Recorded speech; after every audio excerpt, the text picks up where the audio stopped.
5 places Krishna was during the Bharata war, by Krishna's mercy. क्लेशोद्धिक्तरस् तेषाम् अव्यक्ता सक्चेत्साम् अव्यक्ता हि गतिर्दोहखण् देहवद्भिर अवाप्यते. Quote, for those whose minds are attached to the unmanifested, impersonal feature of the Supreme, advancement is very troublesome. To make progress in that discipline is always difficult for those who are embodied.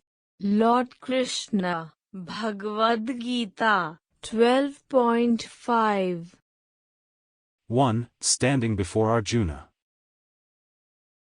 This is the setting of Bhagavad-gita. Krishna begins as the charioteer, the cousin brother, the friend, and the well-wisher. At Arjuna's request, at a critical time of decision, Krishna assumes the role of spiritual guide. This is natural for him, as he is the origin of everything. He is the Adiya Guru. No one is before him.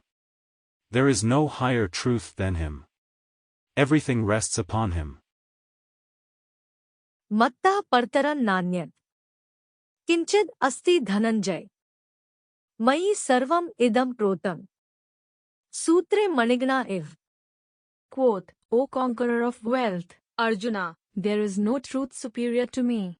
Everything rests upon me, as pearls are strung on a thread.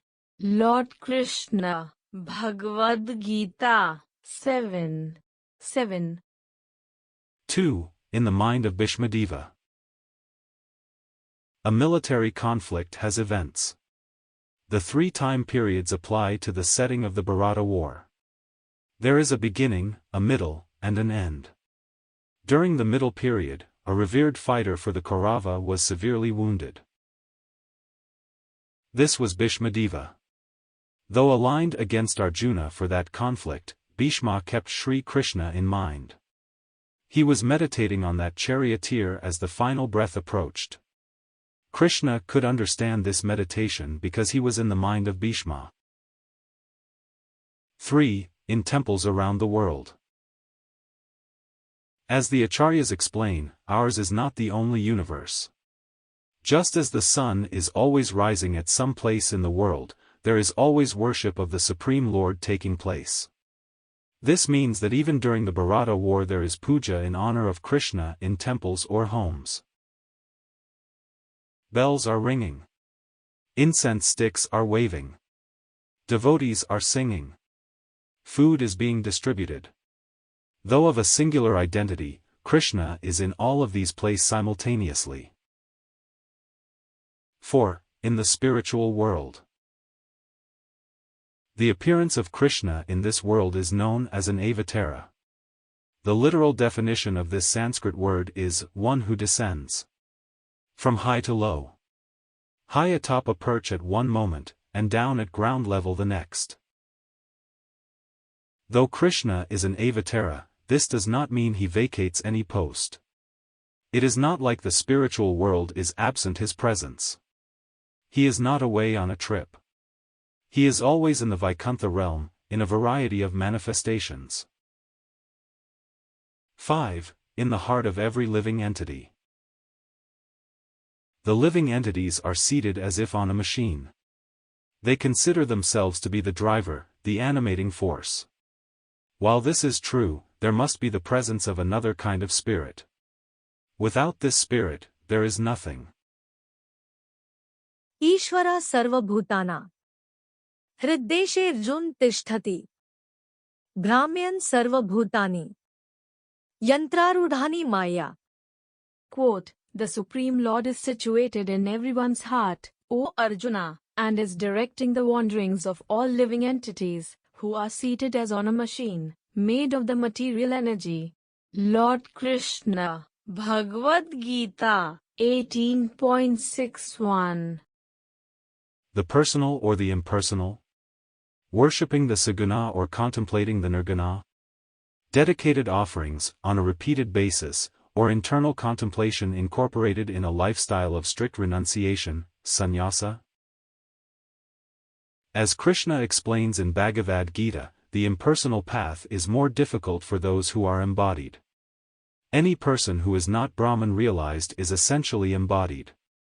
They have a flawed conception of identity, inherited from the time of birth, due specifically to the nature of the realm. This is the material world, populated by jiva souls.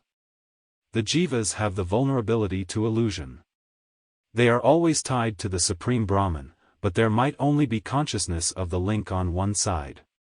It is like talking to someone on the phone, and only one side can hear. One side is ready to listen and speak, while the other has no idea they are even participating in a phone call. This explains how there can be something like atheism. It is nothing more than ignorance of the spiritual science. Of the truths of the individual entity, the entire collective, and the source of everything, a person is in the dark. The personal path is identifying the final destination from the outset. The impersonal path is the roundabout way, and it might not be as clear for someone who is accustomed to distinctions, to keeping a flawed identity based on ignorance. During the Bharata war, the personal was there right in front of Arjuna.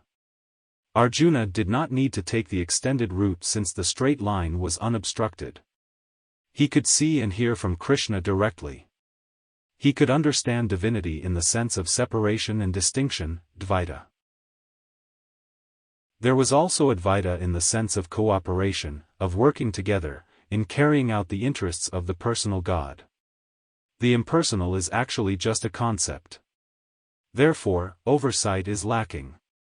The impersonal cannot give assistance in the way Krishna guided Arjuna. The personal is simultaneously all-pervading. The impersonal is but a feature to his existence. While he is standing before Arjuna on the chariot amidst soldiers on the battlefield, Krishna is also in many other places. He is within the heart as the Supersoul.